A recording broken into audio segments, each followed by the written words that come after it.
Ruth, are you still working past the last train again today? Yeah, I'm sorry about that. It's okay, you can go ahead and sleep. Lately, it's been so much overtime. Are you okay? Don't push yourself too hard.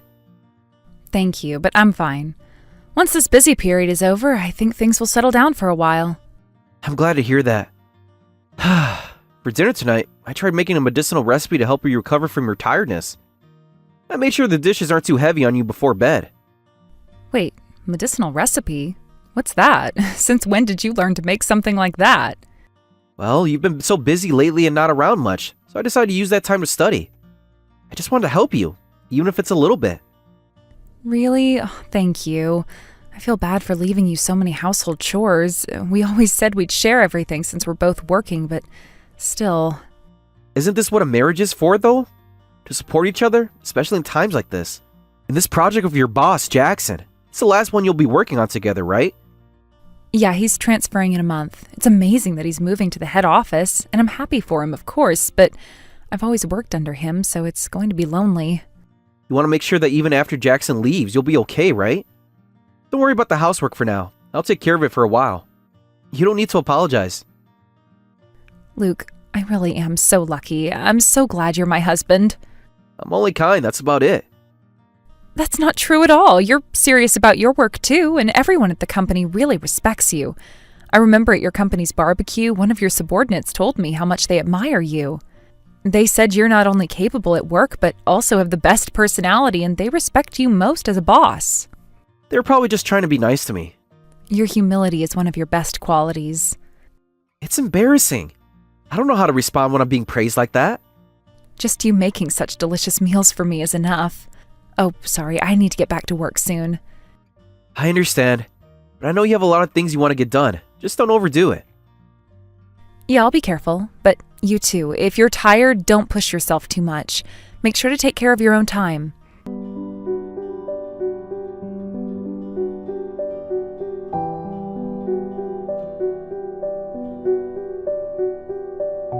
Luke, I'm sorry. Can we postpone the museum visit we had planned for next week? Huh? Did something come up at work? No, it's not work. Actually, I completely forgot about a trip I'm supposed to take with my parents. A trip? When did that come up?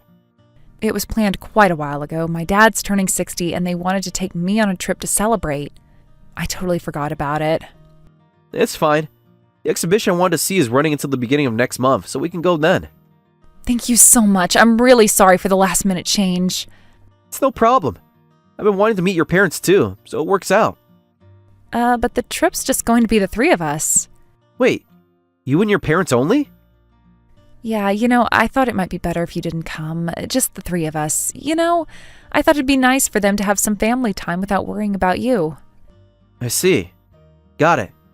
There's really no hidden meaning behind it. We talked about it about 6 months ago when I visited my parents, and I wasn't meant to leave you out or anything.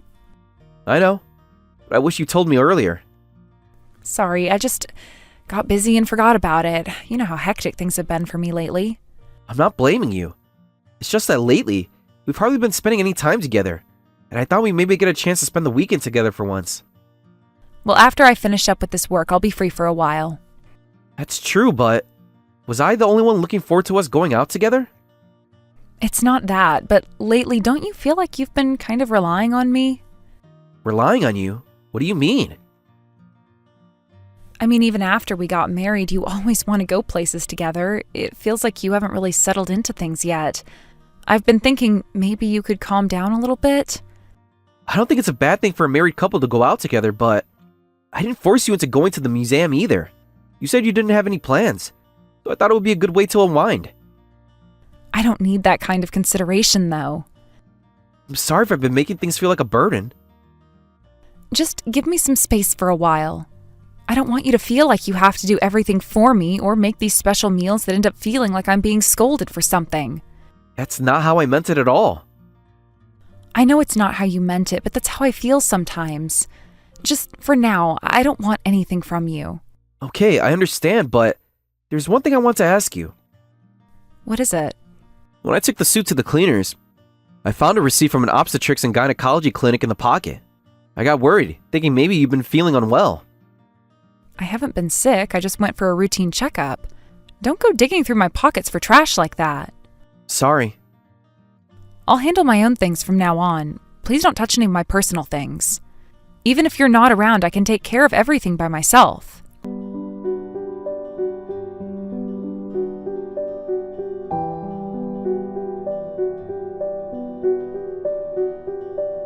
Luke, I just looked at my phone. Is this Floral? Yes, it's me. Sorry, I left my phone in the bedroom. There was a missed call from you. What's going on? Why are you asking about her? Floral, is my wife okay? What's going on over there? What do you mean, what's going on? I'm fine. Just at home watching TV. Nothing's wrong. Wait, you're at home? Yeah, I'm here.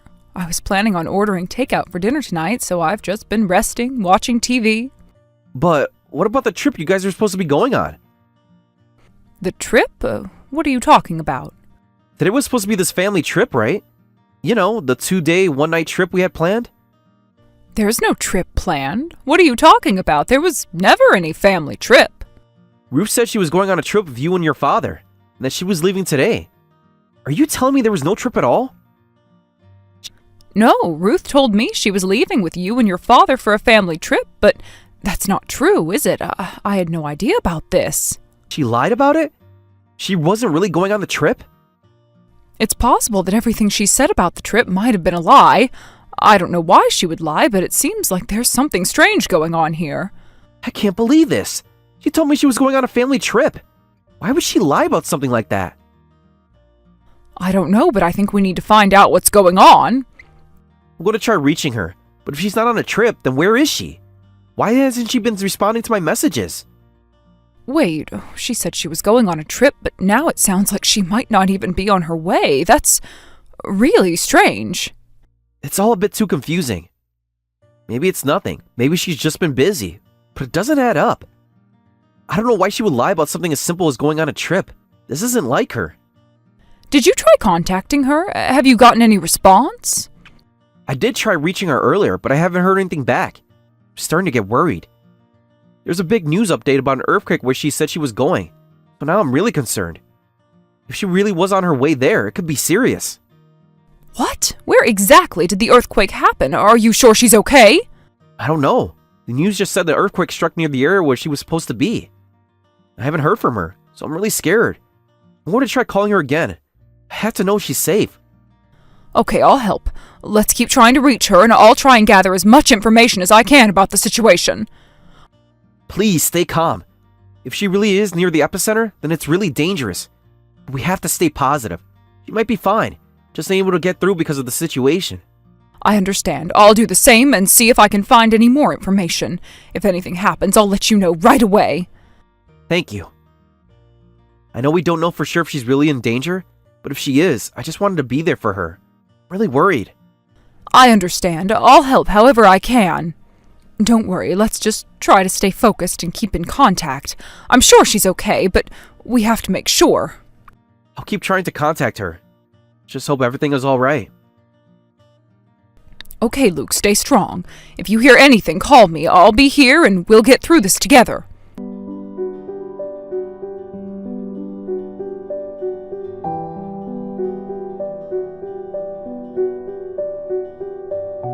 Luke, I'm sorry. I just got home. There's a divorce paper on the table. Please fill it out and drop it in the mailbox. I'll pick it up later. Aren't you going to listen to me? Do you really need me to listen? Even if I did, wouldn't it be just more excuses? Is there any point to it? Maybe that's true, but I need to explain myself, Luke. You've been saying you're busy at work, but all along you were having an affair with your boss, Jackson. You even went on that trip. The truth is you went with him, didn't you? Do you think I wouldn't find out? What a shame. The earthquake had not happened. You probably would have gotten away with it. But now, it's all out in the open. I never expected both of you to end up in the hospital because of a landslide. It seems like fate caught up with you both. I'm sorry. I swear we were going to end things during that trip. So what? It doesn't change anything. I know it was a foolish thing to do. I regret it so much, more than you could ever understand. Of course you do. You regret it because of the consequences, not because you truly understand the pain you caused. The reason everything came out was because you and Jackson ended up in the hospital. Both I and Jackson's wife found out the truth. It's all out now. Even the company knows because Jackson's wife reported it. He's out of work for a while due to his broken bones. I truly regret it. Betraying you was wrong, and I am sorry from the bottom of my heart. If I could take it back, I would. It's over. We're getting a divorce. There's no more discussion to be had. I don't want it to be over. I don't understand you. Was Jackson really better than me? Was that the reason you've been so distant lately? Why have you treated me coldly, especially when I was just trying to be kind to you? I'm sorry. It wasn't because of you. I was acting that way because I was scared. I kept thinking it was only a matter of time before everything came out, and the more you tried to be kind, the more guilty I felt. Then why did you even start this affair in the first place? Were you pressured into it? Did Jackson force himself on you because he was your boss and you couldn't say no? Was that really the reason? No, it wasn't like that. I've admired Jackson for a long time, but when he told me he liked me just before he was transferred to headquarters, I didn't know how to respond. That was the moment I realized things were changing. Before I even realized it, we were already involved. Before you realized it? Are you saying you didn't know what was happening? Are you implying that you were just swept along by circumstances? That's not what I mean. But you were aware of what you were doing. And now you're telling me you just realized things. You didn't think about what would happen, about how it would hurt people, about how it would destroy everything? How could you let it go on this long? Anyway, I have no intention of living with you anymore. Luke, please, just listen to me. I'm still recovering from the injuries from the earthquake. You know how bad they were, and on top of that, the rumors about Jackson and me have spread like wildfire at work. Everyone is talking about it. It's impossible for me to go back to the office like this. So? Don't abandon me. If you leave me, I have nowhere to go. My parents picked me up from the trip, but they are disgusted with me. They said there was nothing they could do to help me, and they told me not to come back to their house. That's not my problem. Why are you saying that? Can you really just hate me this easily? After everything we've been through, after all the years we've spent together. I never thought you'd just throw it all away like this. You were always so kind to me. Do you even know what you've done? You had an affair with your boss, and you went on a trip with him, knowing what it would do to me. Not only that, but you did it while Jackson was married and he has children. It's not just about us anymore. It's about the lives we've ruined. But I really planned to end it during that trip. I realized that I couldn't keep doing this to you, to anyone. It was eating me alive, and I knew I had to stop it, but I couldn't face you. I felt like I was betraying you more with each day, each moment. Then why even start? Why not just be honest from the beginning? Why all the lies, all the secrecy? What you're saying doesn't add up. You can't just act like a victim in all this.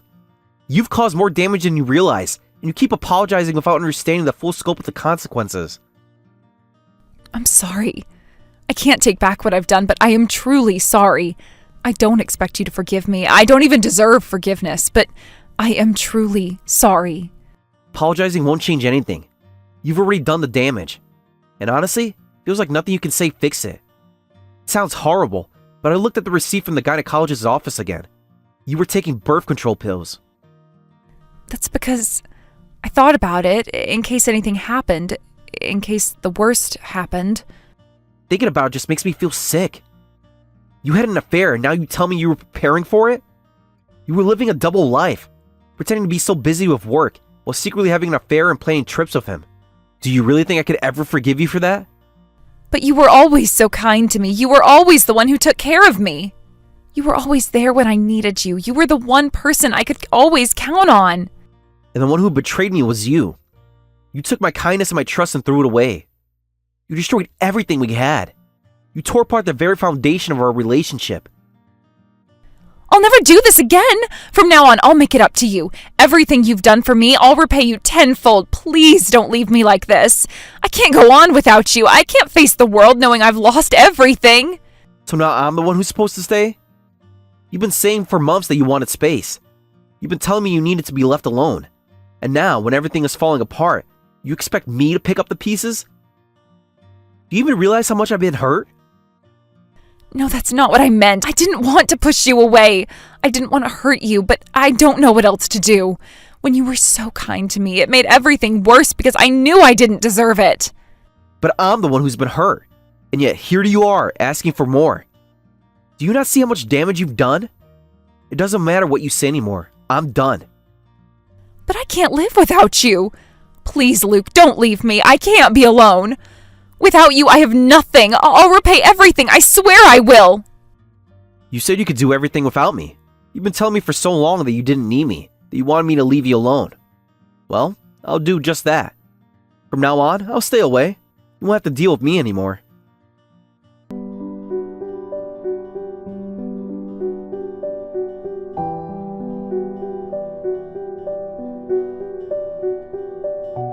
After everything fell apart, my wife kept asking me over and over to try and rebuild our relationship. She repeatedly told me that she didn't want a divorce.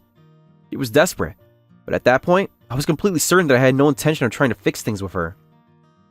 It wasn't that I hadn't tried before, but after everything that had happened, I just couldn't see a way forward. I had already made up my mind that I wasn't going to put myself through that pain again. I had completely given up on the idea of reconciliation. My heart had hardened. I told her that I would leave everything in the hands of my lawyer, and I would no longer handle any of the legal matters myself. Maybe the weight of all this was just too much for her, and she couldn't cope with it anymore. But whatever the reason, after about a month, she finally signed the divorce papers and agreed to end the marriage. I wasn't particularly relieved by it, but at least it meant that things were finally moving forward. It was over. There was no going back. Looking back, it was strange how things unfolded. The events that followed were nothing short of bizarre. It all started with the so-called romantic trip that my wife had planned, which she claimed was for her mental health, or some other excuses that I didn't buy. She said she needed time away and she wanted to travel alone with her friend, who, unbeknownst to me, was someone she was already having an affair with. The trip was her attempt to escape reality, or perhaps just to live in the fantasies she had created in her mind. But fate, in its own way, had different plans for her, or rather for me. The destination they chose, the place she thought would provide them with the perfect romantic getaway, ended up being struck by a massive earthquake. I never could have imagined that the place where she and her lover were staying would be hit by a landslide. A tragedy that would eventually expose everything. If none of this had happened, if the earthquake and the landslide had not occurred, I might never have found out. I would have been left in the dark, unaware of the infidelity that had been happening right under my nose. Of course, I like to think that I would have eventually figured it out on my own, but who can say? It's funny how life works sometimes, how we are often oblivious to things that are right in front of us. At this point, I could have easily chosen to ignore everything. I could have pretended that none of this had happened, and my wife had not betrayed me in the worst possible way. But that wasn't the truth. No matter how painful it was, I had to accept it. I had to face the reality of the situation. Once the truth came out, there was no denying it. Their affair was exposed. My wife could no longer hide behind excuses or lies. Her actions were laid bare for the world to see. If nothing had happened, if the earthquake and landslide had not occurred, I might have continued living in ignorance. But that wasn't the case. My life had changed in an instant, and there was no going back. But it wasn't just the affair that shocked me. What truly astounded me was the way it all unraveled. The wife of the man my wife had been cheating with somehow got a hold of the information and exposed it in a company meeting. She revealed everything. And just like that, the truth spread throughout the workplace. It wasn't long before the whole office knew. And as a result, my ex-wife lost her job. The shame and humiliation were too much for her to handle, and everything she had worked for came crashing down around her. This is when everything started to spiral for her. Not only did she lose her job, but her family also rejected her. She couldn't go back to her family's home after everything that had happened. I guess they were too embarrassed by her actions to take her back. Or maybe they just didn't want to deal with the fallout. Either way, she was left with nowhere to go. And at that point, I didn't care where she went or what happened to her. I still don't know where she is now. She could be anywhere, for all I know. She's probably somewhere trying to pick up the pieces of her shattered life, but I couldn't care less. Whatever happens to her is no longer my concern. She made her choice. Now she has to live with the consequences. As for the man she had an affair with, it seems like his family decided to give their relationship another shot. Mostly because they had children together. They decided to try and rebuild their life, and so they're probably living together as a family again. As for my ex-wife, I imagine she's living alone now, trying to figure out what to do with her life. I don't really care. Truth is, I have no idea what's going on for her now. And honestly, it doesn't matter. She made her bed, now she has to lie in it. On my end, everything related to the divorce has been sorted out. We settled the property division and the alimony. Once everything was calculated and settled, I could finally breathe easy. All taken care of and that chapter of my life is finished. I really couldn't care less about what happens to her from this point on. One thing that used to bother me was that my ex-wife had always claimed she couldn't live without me. She would always say that she needed me in her life, that she couldn't survive without me. But after everything that happened, I realized that I was just another part of her life, something she could cast aside when the time came. She was willing to cheat, to lie, and to destroy everything we had. A person who could do that to someone they supposedly love doesn't really deserve anyone's loyalty. I'm sure she's managing fine now, just as she always has, without any real concern for the damage she caused. She's a survivor, I guess. As for me, I spent a few months in a very dark place. I was in a kind of emotional freefall. All I did was go to work and come home, barely existing in between. I didn't feel alive anymore. Everything seemed pointless.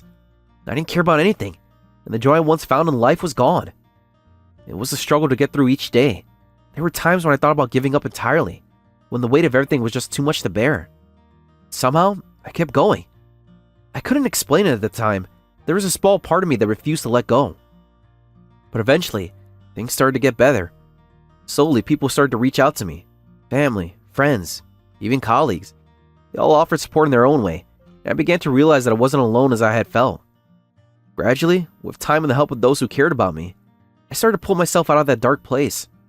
It wasn't easy, and it didn't happen overnight, but I could feel myself starting to live again. I still have moments when I think about the past, especially about my ex-wife. It's hard not to think about her. She was once someone I loved deeply, but I allowed myself to stay trapped in that feeling. I allowed myself to keep dwelling on the betrayal and the pain. I'd never be able to move forward. It's painful to acknowledge, but sometimes the only way to heal is to let go and accept what has happened. Now, I focus on taking care of myself. I've realized that I need to prioritize my own well-being, and I need to be around the people who truly care about me.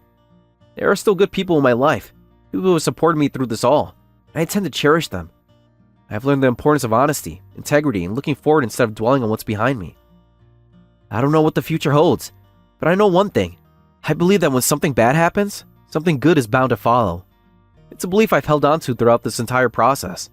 Even when things seem impossible, I believe that the universe has a way of making things right. So I will keep going, one step at a time, with my head held high, and I'll overcome whatever comes my way. Thank you for watching and listening.